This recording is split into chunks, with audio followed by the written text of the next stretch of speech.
Hey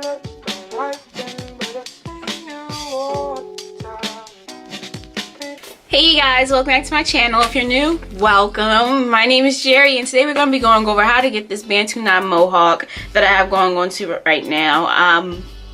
If you don't know, I have permed hair. A lot of girls get shocked when I say it, but yeah, I have permed hair, but I like wearing it curled because I do stretch my perms, so it makes it a little bit more easier for me to handle my hair.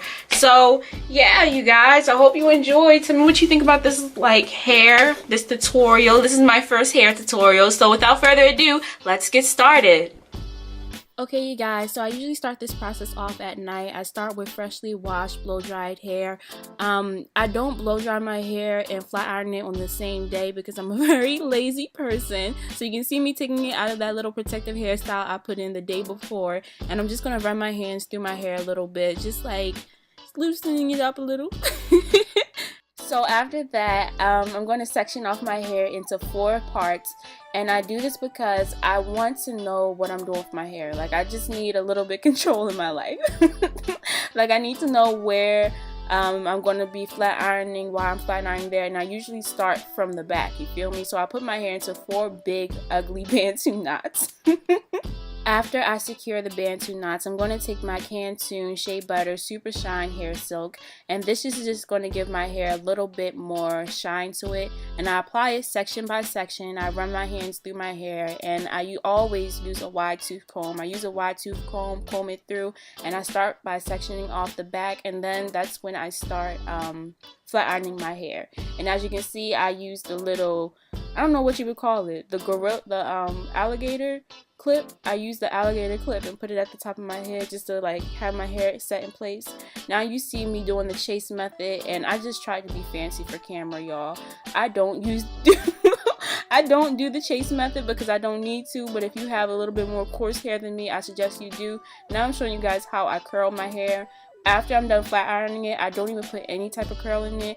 I use these perm rods, and I just go straight up, nothing fancy, just going straight up with it and placing it in my head, and then I move on to the next section. I don't use a lot of perm rods for the first hairstyle specifically because I want them to be very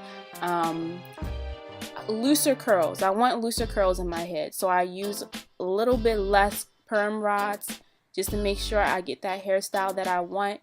And you see me doing rough sections because I'm not really too big on sectioning off my hair and getting those precise sections after I do my 4 parts, if that makes sense. I'm rambling, just watch.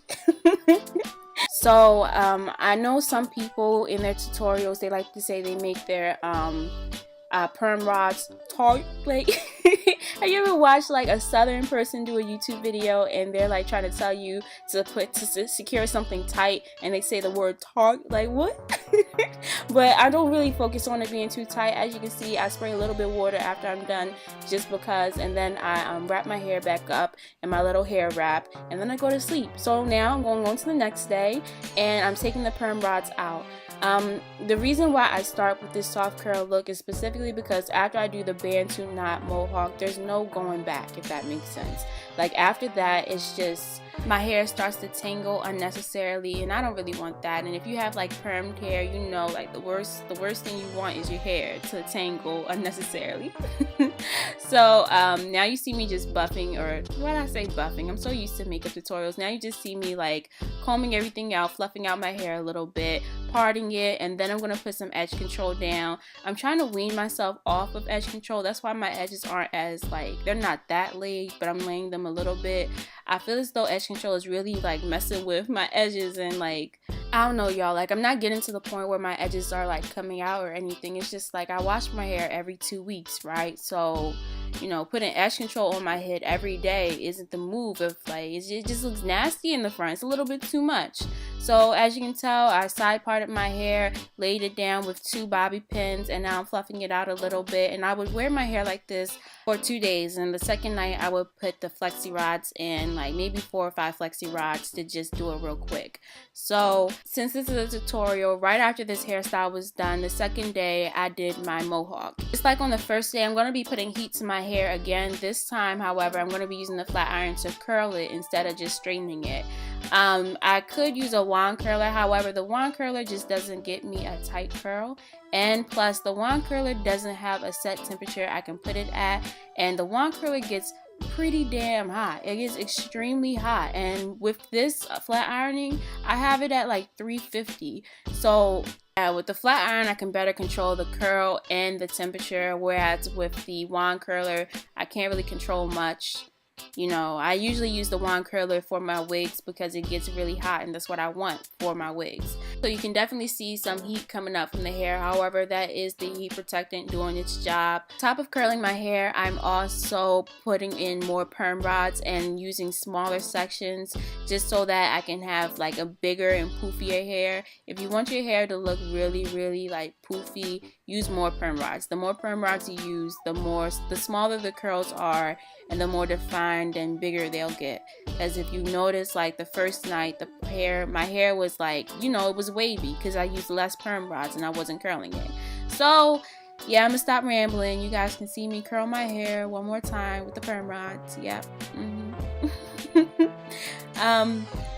After that, I sprayed my hair with a little water. I don't know why I do that. It's really a habit. I don't think it really changes anything, but I basically do that and then I tie my hair up again. You can use a bonnet.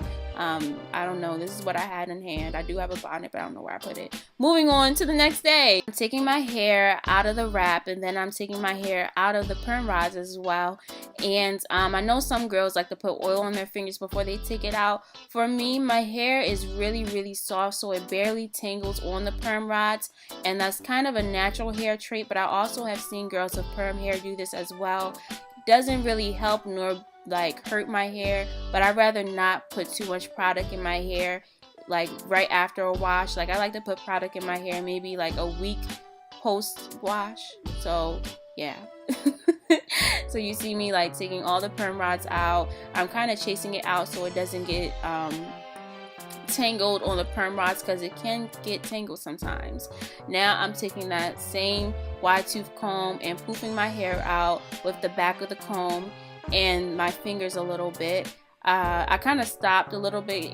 I'm looking down all the time because I'm watching movies. I like watching movies before school, y'all. So I'm just like puffing my hair out, taking my time. While you're giving your hair some volume, keep in mind that you want to puff it out to the point where you're comfortable with the volume. However, what you don't want to do is puff it out to the point where you lose some of those defined curls and it just looks like a mess, you know? Puff it out for a little bit and then save the rest for later because you're going to have a chance to puff it out later. Now you see me, I'm parting my hair into a triangle. I'm not too defined with this part because at the end of the day you're not going to be able to see the triangle, and I'm parting it into like a half triangle because this part's kind of hard to explain. Basically, the triangle gives your hair enough space for you to see the design of the Bantu knots, but not take away from the volume that's going on at the top of your head. Does that make sense? I hope I'm making sense. So I did that part and now I'm moving on to the Bantu knots, and I'm not defined with parting my Bantu knots either because with the same reason I'm not defined in parting my triangle because it's not going to be seen at the end. You feel me? I hope that makes sense. So I'm doing my Bantu knots. My hair is really soft. So I had to like twist it a little, Bantu knot it, twist it again, Bantu knot it. And the reason why I'm not doing the Bantu knots for the whole hairstyle is because Bantu knots actually make my permed hair look wavy. Bantu knots don't really give me that very like voluminous type of curl. I basically look like I did like a braid out all throughout my head if I was to just use Bantu knots to try to achieve this look. It really would not have been possible at all. Granted, you know, I take that back a little. I could have made it possible by using a lot of product in my head, but I don't like using a lot of product to achieve hairstyles. That's what I really do not want to do. So yeah, you can see me. I'm using 4 Bantu knots on one side of my head, and on the next side of my head I'm going to use another 4 Bantu knots, and I'm just going to try to repeat the same method. So if at any time you find that you put too much hair into your Bantu knots and you don't have the volume that you want, just take the top Bantu knot out, take some of the hair out from that Bantu knot and put it back together, and you'll have a little bit more volume. You can do it to both sides if you really want to add volume to it and still have that same amount of hair Bantu knotted on both sides. And yeah, you guys, just take my time doing this. And it didn't really take me too long to do these Bantu knots, honestly. It was just that my hair was like, it just kept coming out of the Bantu knot and I had to hold it tighter. After I was done my Bantu knots, I took the clip out and puffed my hair out a little bit, just seeing how poofy it was. Then I added a little bit more volume by back combing my hair a little bit. I don't do it a lot because, like I've said before, it definitely adds a little bit of tangling happening. I don't want that. Then I lay my edges a tiny bit with some edge control. And I am officially done, you guys. This was a really fun hairstyle. I kind of wear my hair like this more often now because I think it's so unique and I always get compliments on it. Tell me how this hairstyle works out for you guys. Thank you for watching. I hope you enjoyed, and I'll definitely see you in my next video. Ooh, tell me if you want me to do more videos like this. I actually really enjoyed this. So without further ado, I'll see you guys later. Bye. Looks, I be giving looks, Fashion Week in New York and I just got booked. Looks, I be giving looks, Fashion Week in New York and I just got booked. Looks, I be giving looks, Fashion Week in New York and I just got booked. Looks, I be giving looks, Fashion Week in New York and I just got booked.